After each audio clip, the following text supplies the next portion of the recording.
Hello, so I'm going to continue with the COVID-19. I'm going to talk about a little bit about to do with how the people, us, how the majority of the Joes across Canada are responding to this and reacting to it. I do believe, well, for one, I do believe partly we're is in as bad a situation is because of, not enough pre-prep preparation for the inevitability of this. Just like, eventually there's going to probably be, it's not if there's going to be one, it's when there'll be a big earthquake. That's going to happen along the coast here at some point. And we'll probably not be ready for that either. It's hard for humans to set aside the money and resources in advance, and I don't know what that is, human nature. There are a few that do it, but a lot that don't. And some can. I mean, they're not living in a situation where they have a roof overhead, let alone a place.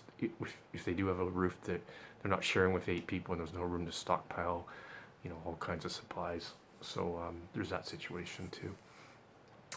I would say overall, from what I'm seeing, and I'm just, I see no more or no less. When I was driving the truck, to be honest, until the last couple of weeks, I was all around the Lower Mainland.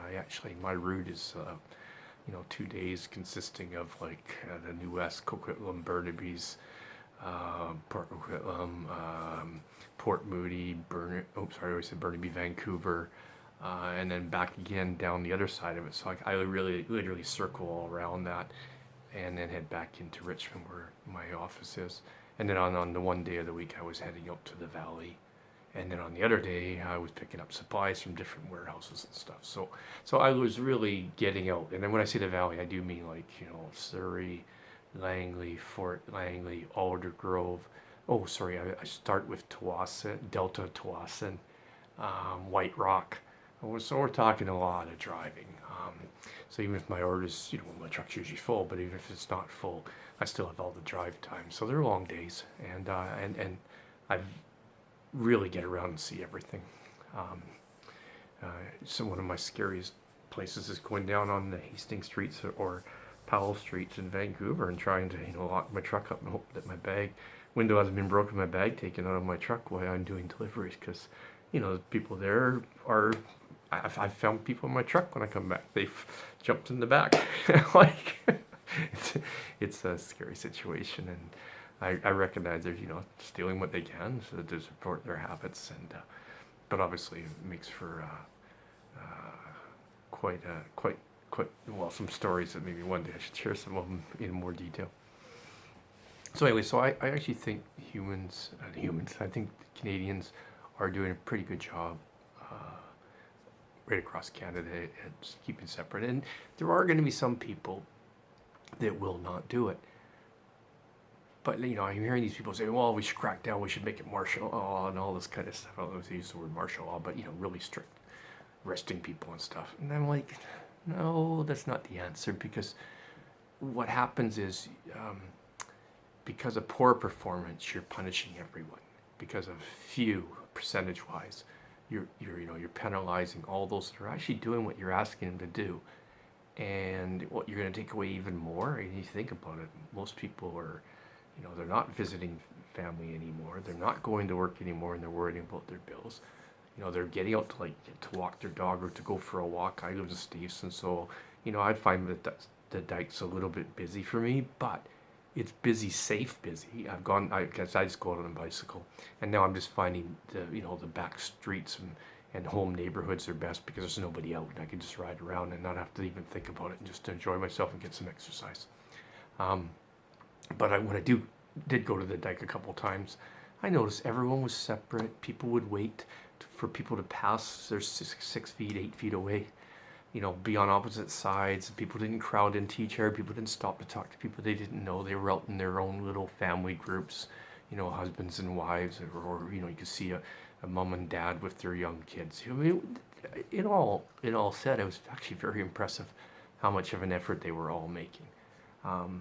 So yeah, so I think people that are getting wound up are partially either wound up themselves or trying to wind other people up.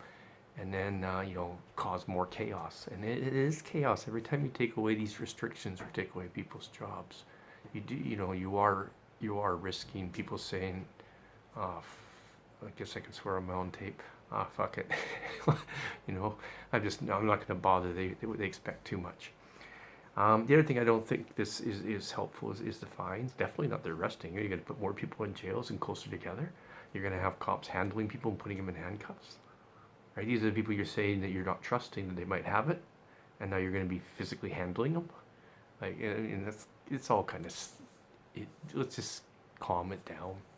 Do the old, hey, move along. Hey guys, are you guys from the same household? No, then, you're 2 meters apart, but maybe you should move it along anyways. Like some common sense is required now, and but overall, Canadians doing very well. And it's funny, they were giving. I was watching last week. They were showing videos from the first 2 weeks before that when it was first coming out and being announced, and they were showing the people on the beaches in Vancouver, right?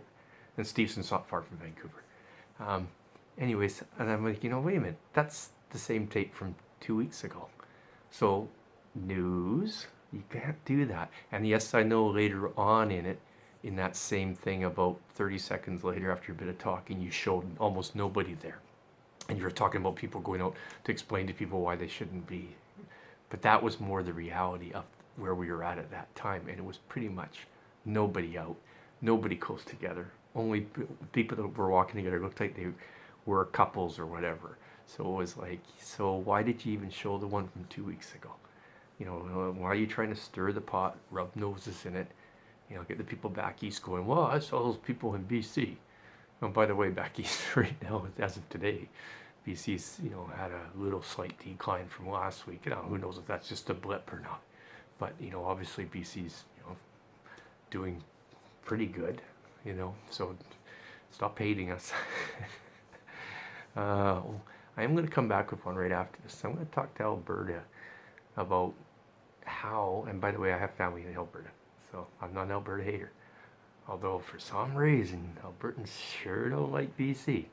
So I'm going to talk to them a little bit about the solution. I might have done this a couple of years ago, and I don't think it's changed. The solution to some of your problems that you're kind of creating yourself. And definitely, I don't think you're going about it the right way to ever resolve this for the long term, because you still keep doing it the same old way. All right, so I'll hang this one up because it's 7 minutes and come right back. Cheers.